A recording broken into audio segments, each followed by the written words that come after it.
So I went to someone who wrote a piece that was prophetic about her to get the answers. My next guest here is Mark Pulliam. He's a lawyer and a writer living in East Tennessee.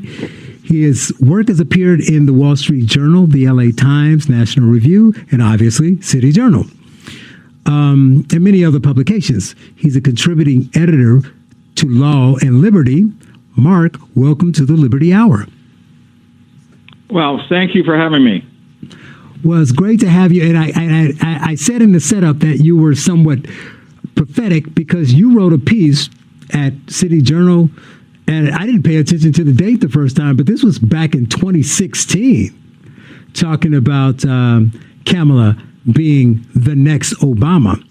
So you seem to kind of know her makings, how she came to where she was in the state of California, and what her beliefs are.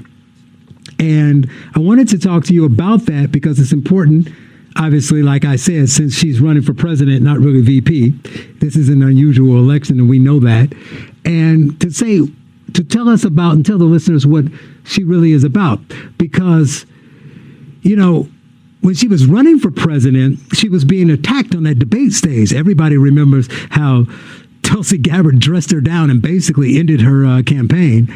But what was the topic of it? The topic was she wasn't like the rest of them as a liberal progressive. She was so tough on crime, and she was locking all the people up in California.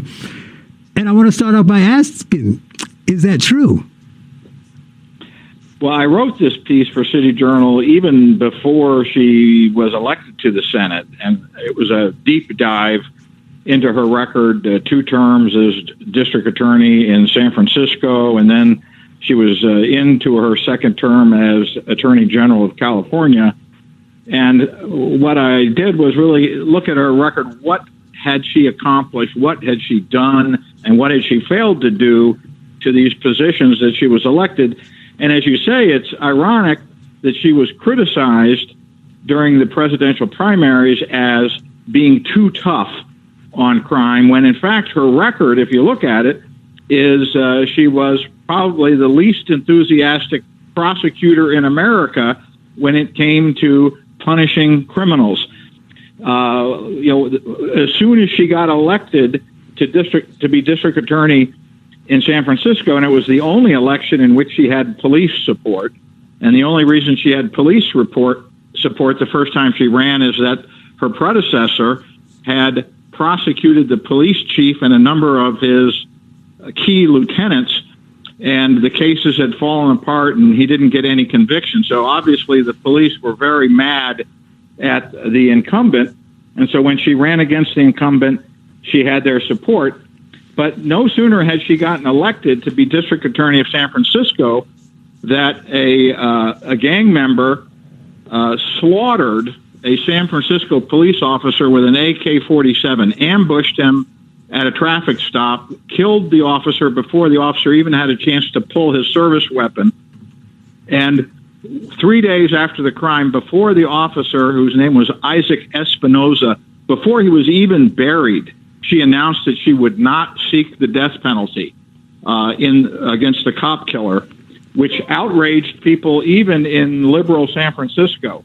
She got fierce blowback from even Barbara Boxer, whose Senate seat Kamala Harris ultimately went on to fill. Barbara Boxer was trying to get the federal prosecutors to go after him so he could get the federal death penalty. So that's how she got started with her career as a prosecutor. She reluctantly defended the death penalty when a federal judge declared it unconstitutional. She, in 2015, California had an initiative that would have reduced many felonies retroactively to misdemeanors and have the effect of releasing thousands of convicted criminals from jail. Every police agency and most of the prosecutors in California opposed it. She refused to take a position, and it ended up passing. She refused to criticize the San Francisco sheriff who released Kate Steinle's murderer. Yeah. She had a program, which is her signature program as a prosecutor, was called Back on Track. And rather than incarcerate criminals, she wanted to give them educations and train them for jobs. And as a result, in San Francisco, she had one of the lowest incarceration rates of any county prosecutor in the state. Okay, hold that right there because we got a break coming up, and after the break, I want you to finish that, and I want to set up where this is going for her rise and what she wants to do as VP or as president. You're listening to the Liberty Hour on AM 560, The Answer.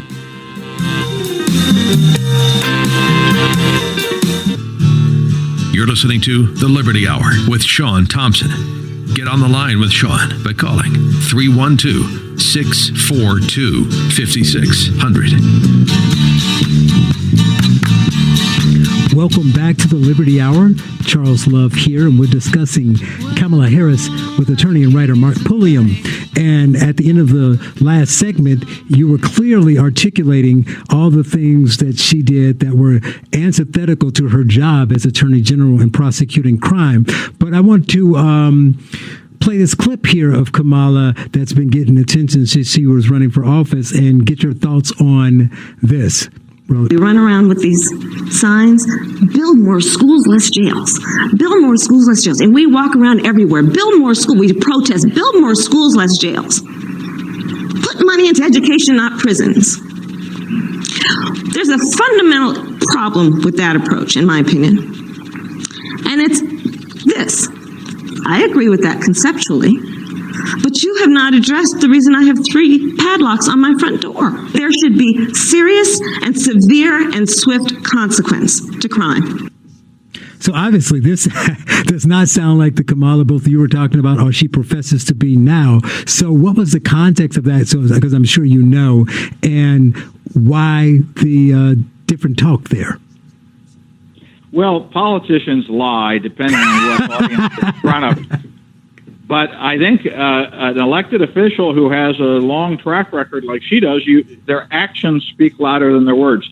So I cited many examples of specific things that she did and didn't do as district attorney and attorney general in California in my City Journal article.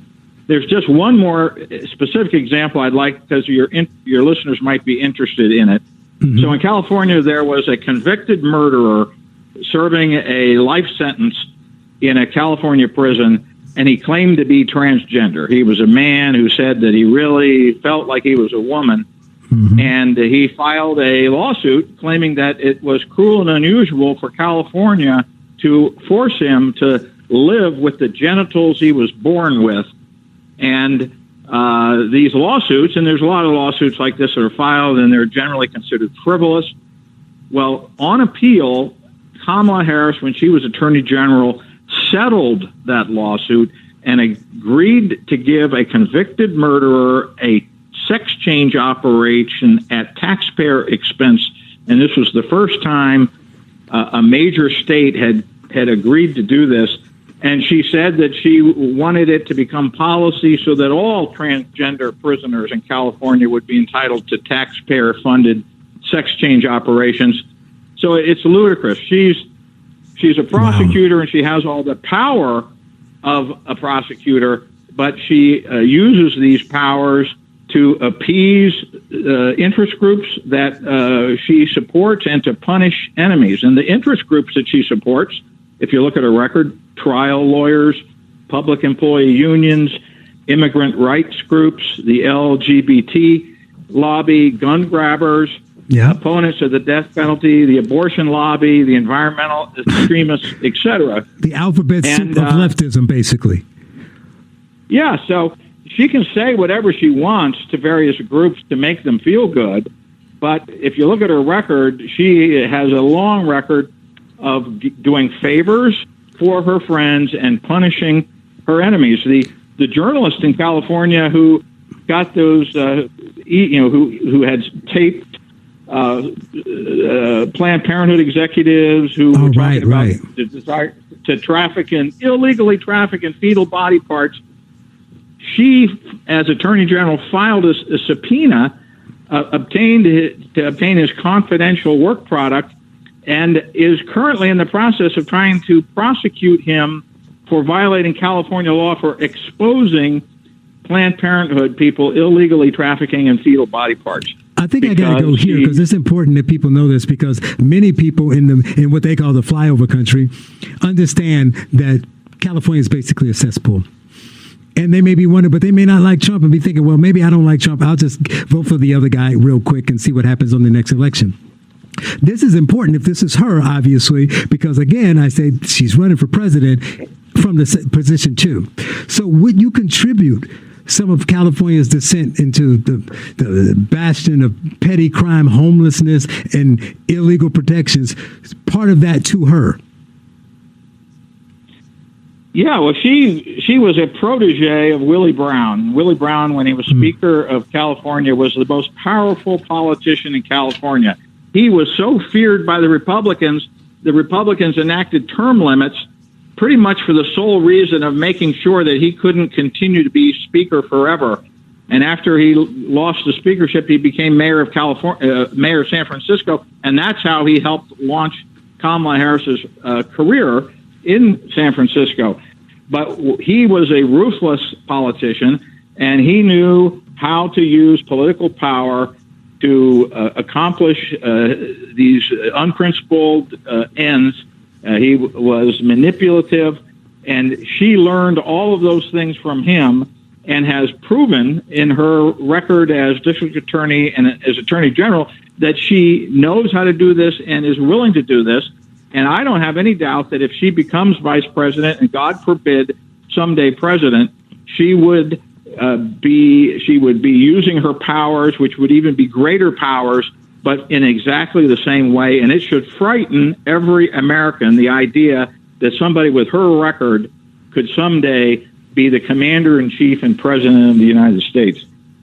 Well, I mean, this is insightful. I implore people to go to the City Journal and find the next Obama and read your article and understand more about her. I think the biggest concern of all that, she's clearly a leftist. She's not even hiding it now because the ethos has changed, but she could play in a general election the centrist, because they're going to look at her like Obama and just say, well, she's the next hot thing and it's historic and want her to win.